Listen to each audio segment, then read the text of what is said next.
पुनः एक बार इस त्योहार के निमित्त ये अवसर मिला है कि नवाबगंज थाना प्रांगण में पीस कमेटी की मीटिंग आहूत की गई है, जो बकरीद त्योहार के उपलक्ष्य में प्रतिवर्ष की भांति इस वर्ष भी बुलाई गई है।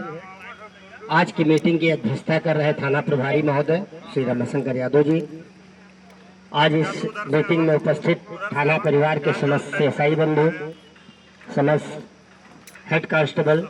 समस्त कांस्टेबल, समस्त चौकीदार, समस्त महिला आरक्षी यहाँ उपस्थित में इस वर्ष 2026 का भी ये त्यौहार हम लोग अपने परंपरागत तरीके से मनाएंगे, जैसा कि भी थाना प्रभारी महोदय का निर्देश जो शासन द्वारा आपके पास आता है, और उसी के मंशा के अनुरूप आप हम सभी लोगों को दिशा निर्देशित करते हैं कि आगामी त्यौहार किस प्रकार से मनाया जाए, जिसमें शांति व्यवस्था बनी रहे, भाईचारा बरकरार रहे, किसी भी व्यक्ति को किसी से जरा सी किसी प्रकार की मतभेद जैसी स्थिति न पैदा हो। और हम सभी लोग, हमारा थाना क्षेत्र नवाबगंज, तो इस बात के लिए माता रानी के आशीर्वाद से, ऊपर वाले की कृपा से सदैव बहुचर्चित रहा है, जिले तक चर्चित रहा है कि नवाबगंज थाना क्षेत्र में कभी कोई दिक्कतें नहीं आई हैं। सभी लोग एक दूसरे का अत्यधिक सम्मान करते हुए एक दूसरे के त्यौहार में भी शामिल होते हैं, त्यौहार को मनवाते हैं, साथ में मनाते हैं, एक साथ बैठते हैं। और उसी क्रम में हम भी यही कहना चाहेंगे कि जैसा पहले भी हम लोग कहते रहे कि पीस कमेटी की मीटिंग आहूत करने का उद्देश्य यही होता है प्रशासन का, कि यदि आप लोग को कोई समस्या दिख रही है, कोई समस्या आ रही है, कोई समस्या है, तो समय से पूर्व प्रशासन को अवगत करा दे, प्रशासन उसका हल निकाल देगा। हम लोग सदैव एक दूसरे के साथ उठने बैठने वाले लोगों में से हैं, एक दूसरे के साथ उठते बैठते हैं। तो हम लोग तो सदा यही चाहेंगे कि कहीं से भूल कर भी, चूक से भी अगर कोई दिक्कत सामने आती भी है, वो किसी समुदाय के लोग के लिए हो, चाहे मुस्लिम के द्वारा हिंदू के लिए हो, चाहे हिंदू के द्वारा मुस्लिम के लिए हो, तो उन बात को वही दबा दिया जाए और उस बात की समस्या का समाधान फिर बैठ के हम आप कर लिया जाए, जिसमें प्रशासन की भी आवश्यकता न पड़े। इसी व्यवस्था को हम लोग हमेशा लागू रखते हैं और इसी व्यवस्था को हम लोग चाहते हैं कि सदैव परंपरागत तरीके से हमारे नवाबगंज थाना क्षेत्र में चलता रहे,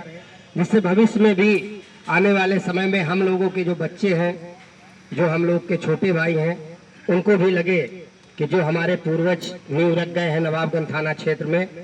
वो परंपरा बरकरार रहे। एक समय हुआ करता था कि नवाबगंज में सिर्फ चौकी थी, थाना नहीं था, थाना रुपैया लगता था। नवाबगंज में उस समय हत्याएं बहुत होती थी, तो जब हम लोग रिश्तेदारी में जाते थे दूर दराज, तो लोग पूछते थे कई नवाबगंज हैं, तो लोग पूछते थे कौन से नवाबगंज से आए हैं आप लोग। तो किसी को बताया जाता था नवाबगंज इलाहाबाद से आए हैं, तो कुछ लोगों को बताना था कि नवाबगंज कतलबाज से आए हैं। नवाबगंज कतलबाज के नाम से भी मशहूर था। और हिंसाएं इतनी बढ़ी, हत्याएं इतनी बढ़ी कि नवाबगंज में थाना स्थापित करना पड़ा प्रशासन को। और ये प्रशासन की व्यवस्था भी होती है कि जो जो आबादी बढ़ती जाती है उसके हिसाब से प्रशासन अपनी व्यवस्थाएं सुनिश्चित करता है। लेकिन हमें बहुत खुशी है, थोड़ा थाना जरूर हमारा छोटा हो गया है, लेकिन इस बात की अपार खुशी है कि जब थाना हमारा बड़ा था, जब हरदत्त नगर गिरंड भी हमारे में था, जब मल्लीपुर भी हमारे में था, जब नानपाड़ा क्षेत्र का काफी इलाका हमारे में था, तब भी हमारा थाना शांतिप्रिय था, शांतिपूर्ण तरीके से यहाँ सभी त्योहार मनाए जाते थे। आज हमारा थाना परिक्षेत्र थोड़ा छोटा हुआ है, लेकिन फिर भी आज हमारे थाना क्षेत्र में बहुत ही शांतिपूर्ण तरीके से सभी त्योहार मनाए जाते हैं। और इसी के साथ देर भी हुई है, आपको जाना भी है, अन्य वक्ता भी है, तो मैं अपनी ओर से आप सभी को इस त्योहार की हार्दिक बधाई देते हुए अपनी बात को समाप्त करता हूँ। जय हिंद, जय भारत।